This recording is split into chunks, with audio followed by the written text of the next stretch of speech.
ഹരി ഓം ഹരി ഓം. എല്ലാ ബന്ധുജനങ്ങൾക്കും വിനീത നമസ്കാരം. 128 അടി ഉയരമുള്ള ഗോപുരം കടന്ന് നാം എത്തിച്ചേർന്നിരിക്കുന്നത് കുംഭേശ്വര ഭഗവാനെ തൊഴാൻ വേണ്ടിയിട്ടാണ്. കുംഭകോണത്തുള്ള അതിപ്രസിദ്ധമായ മഹാദേവ ക്ഷേത്രമാണ് കുംഭേശ്വര ഭഗവാൻ. മഹാപ്രളയകാലത്ത് സമസ്ത ജീവരാശികളും അസ്തമിച്ചു പോകുന്നതായ ഘട്ടം വന്നപ്പോൾ ഭഗവാന്റെ നിർദ്ദേശത്തെ തുടർന്ന് മഹാകുംഭത്തിലായിട്ട് എല്ലാ ജീവരാശികളെയും സംരക്ഷിക്കുകയും മഹാമേരുവിൻ്റെ മുകളിലായിട്ട് തൂക്കിയിടുകയും ചെയ്തു അത്രേ. ആ മഹാപ്രളയം മഹാമേരുവിനെയും പിന്നിട്ട് ഉയരത്തിലായിട്ട് വന്ന സന്ദർഭത്തിൽ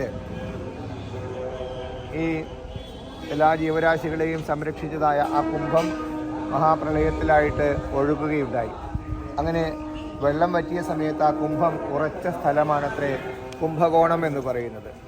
പിന്നീട് ഭഗവാൻ തൻ്റെ ശൂലം കൊണ്ട് ഈ കുംഭത്തെ കുത്തിപ്പൊട്ടിച്ചതായ സന്ദർഭത്തിൽ ഏകദേശം കുറേ ദൂരത്തേക്ക് ഈ കുംഭം ചിതറിത്തെറിക്കുകയുണ്ടായി. അങ്ങനെ ജീവരാശികൾ വീണ്ടും നമ്മുടെ ഭൂമിയിലേക്ക് വന്നതായിട്ടാണ് സങ്കല്പം.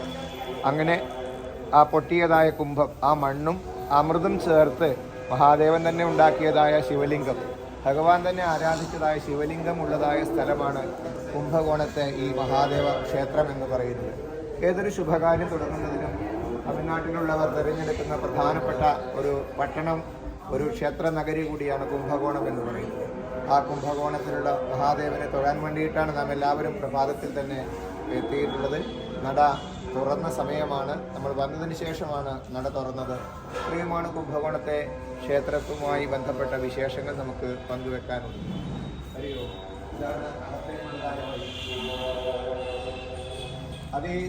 വലിയ നീളമുള്ള ഒരു കോറിഡോറാണ് നമുക്ക് താണ്ടി വരാനുള്ളത്.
തമിഴ്നാട്ടിലെ മിക്ക പ്രധാന ശിവക്ഷേത്രത്തിലും ഇതേപോലെ ധാരാളം പ്രതിമകൾ കാണാം.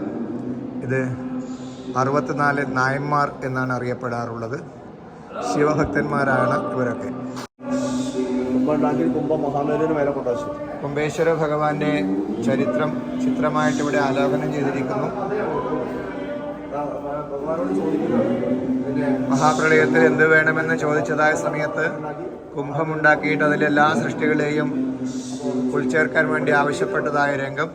പിന്നീട് ആ കുംഭത്തെ മഹാമേരു പർവ്വതത്തിൻ്റെ മുകളിലായിട്ട് വയ്ക്കുന്നു. അതിനുശേഷം മഹാപ്രളയത്തിലായിട്ട് കുംഭം ഒഴുകുന്നു. ഒഴുകി മഹാപ്രളയം തീർന്നപ്പോൾ കുംഭം ഒരു സ്ഥലത്തായിട്ട് ഉറക്കുന്നു.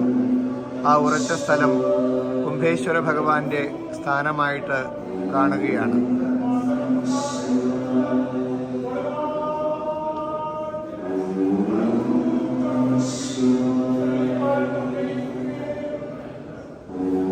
പിന്നീട് ആ ശൂലം കൊണ്ട് കുംഭത്തെ കുത്തിപ്പൊട്ടിക്കുന്നതായ രംഗം, അമൃതും മണ്ണും ചേർത്ത് ശിവലിംഗം ഉണ്ടാക്കുന്നു. അങ്ങനെ കുംഭേശ്വര ഭഗവാനായി മാറുന്നതായ ചരിത്രം ഇവിടെ ചിത്രമായിട്ട് ആലേഖനം ചെയ്തിരിക്കുന്നു. ഇവിടെ നടക്കുന്ന വളരെ പ്രധാനപ്പെട്ട ഒരു ഉത്സവമാണ് മഹാമഹം എന്ന് പറയുന്നത്. 12 വർഷത്തിലൊരിക്കലാണ് മഹാമഹം എന്നുള്ള ഉത്സവം നടക്കുന്നത്. സേക്രഡ് മഹാമഹം.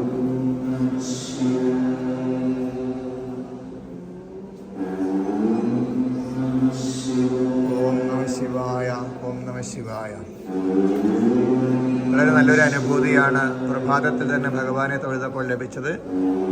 നട തുറക്കുന്ന സമയമായതുകൊണ്ട് ആ കാഴ്ചകൾ കാണാനുമുള്ള ഭാഗ്യമുണ്ടായി.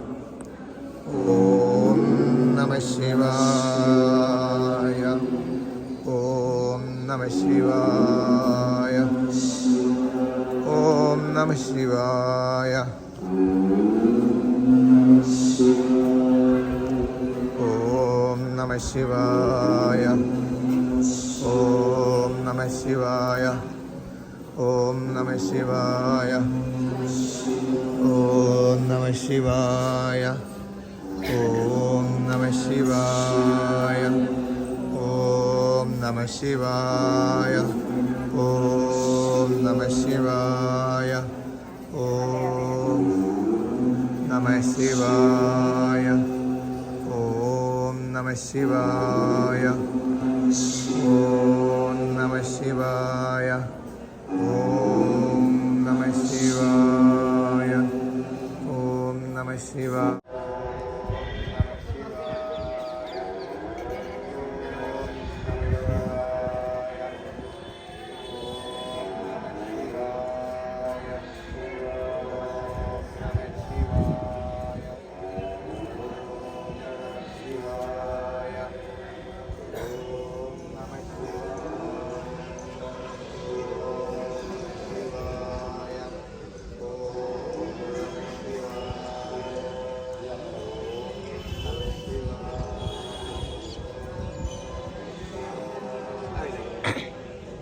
മോനും വന്ന്